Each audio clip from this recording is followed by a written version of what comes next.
welcome to part 7 of our mini-series New Faces of UAS. I'm your host, Chaeyoung.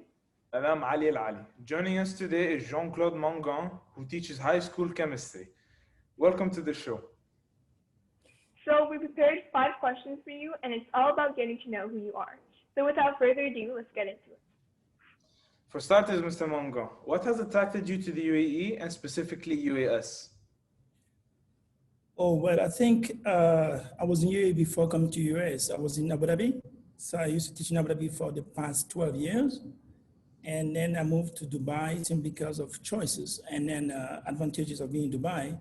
I spent so many years in Abu Dhabi, it was time for me for a change. And then Dubai was a nice place for me to come. And then US, I know the place simply because I used to coach at Abu Dhabi. And then I used to come to US, play against the US. And it was a nice school for me, and I decided to come here. What are your biggest strengths and weaknesses as a teacher in UAS? Oh, well, I'm new to US, and then I believe that I would say my strength is mostly being approachable and open-minded, a good listener. I'm here to listen to students' opinions, points of view in different aspects in terms of in a way to accommodate them to make sure they do better. That's the idea about it. So those are my strengths.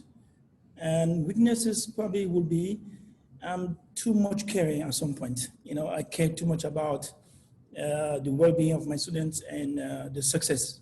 So when they're affected, I'm also feel affected by that.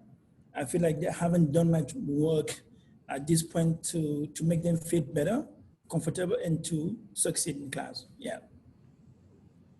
So you think you need the balance of kind of also being a strict teacher as well? Well, yes, true. I want to be a strict teacher, but I don't feel like it's always necessary to be a strict teacher. It's only about feeling the flow, how the students feel in the classroom, how happy they are to be in the classroom, how engaged they can be in the classroom. If they feel much more comfortable, they will open themselves and they find much more interesting, and then the class will be interesting. Being strict, yes, but you don't have to be strict without being much more engaged in the classroom. So that's the way I see that. So just now you just described yourself, but how would other people describe you? Yes, and I was told that many times, I'm a simple person, I'm not complicated, and I'm a good listener. I'm available, and then I'm approachable. That's what I was told many times by friends, colleagues, and students. So yes. What do you think are the biggest challenges that today's students face, and can you possibly relate to them? Well, we all know what's happening around the world now about the COVID-19 and the situation that's happening that's affecting students, teachers, everyone, and then mostly students in the sense that at some point, for example, the US, we have both distance learning and online and on campus. So those who are distance learners, for example, might feel like they are left out a little bit. They feel like teachers don't focus too much on them. And that's one challenge you students are facing. And those on campus as well, they want to be part of, they want to feel like there's a special attention that's given to them while maintaining also the same attention to the friends that are at home. Those are the challenges students are facing in the sense that they're stressed by what's happening. They want to have fun with their friends in the sense that they have to clap their hand and all this stuff. Those are challenges they're facing today based on COVID-19.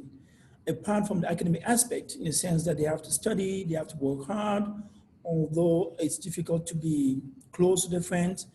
Most of the time in classroom, they can work in groups, but now it's quite difficult to work in groups or to sit next to their friends because of the social distancing and so on. Those are the barriers that create a little bit challenge for students today. And going out is limited and so on. So those are the challenges student faces. And then I feel it as a teacher because we want them to be much more closer to each other, discuss and contribute. So at some point we cannot do such thing. Even if you want to do some hands-on activity in classroom, there are some limitations. That's all about it, yes. Yeah, hopefully through this experience we can like learn and grow all together. What are your interests and how do you relax? Just maybe out of school, your hobbies, or things you do in your leisure time? I'm a huge football enthusiast. In American, we say soccer. I'm a huge football enthusiast. I love playing football. I'm also a martial artist. I've been doing that since I was in middle school. And that is something that unfortunately I can't do here in the UAE, but I'm not far from it. Whenever I have opportunity to travel, I join many seminars where you do martial arts. And then for football, I always play football. I love it. I have people from my community having to play sometime over the weekend in Abu Dhabi, but now in Dubai, I'm so new in Dubai, so I'm not sure where they are. I will find out over time, and then I will join when it's allowed to. And so I love football. I really love football, martial art. Those are my things. Which club in football do you support? Where in the UAE or in the world? Like Bundesliga or Barclays, the Premier League? Well, in Bundesliga, I support Bayern Munich, the Barclays League in England, the EPL. Well, I used to support Arsenal, and then I've been disappointed over the past years, but I'm still Arsenal fan. I'm still Arsenal fan. And in Spain, I've always been a Madrid supporter, Real Madrid supporter. I've always been. Yeah, those are my clubs. What a shame. What a shame. Oh, really? Are you a Barcelona fan? Of course, I'm a Barcelona fan. Since day I feel sorry for you. I feel sorry for you, Ali. Okay, yeah, okay, now because of what's happening, but like before we used to be good, okay? We had our glory days and stuff. Now it's all going to waste. Oh, yes, absolutely. You understand it clearly. But the thing is, at some point, there's a change in teams, and then the team's getting old. They have to renew the whole thing, the staff, the players. So it's a new cycle starting in Barcelona. The same thing for Madrid as well. They were lucky they won last year, but I'm not sure it's going to happen again this year because it's time to change players as well. Do you watch the CAF, the African Cup?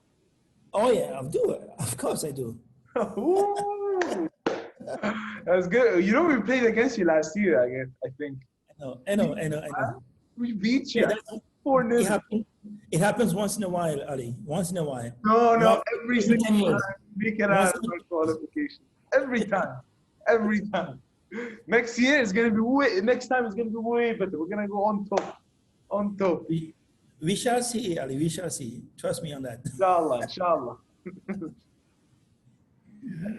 I think that's it for today. We've reached all of our questions. Thank you, Mr. Mangan, for joining us today. You're welcome. Thank you for inviting me. I was scared of dentists and the dark. I was scared of pretty girls and starting conversations.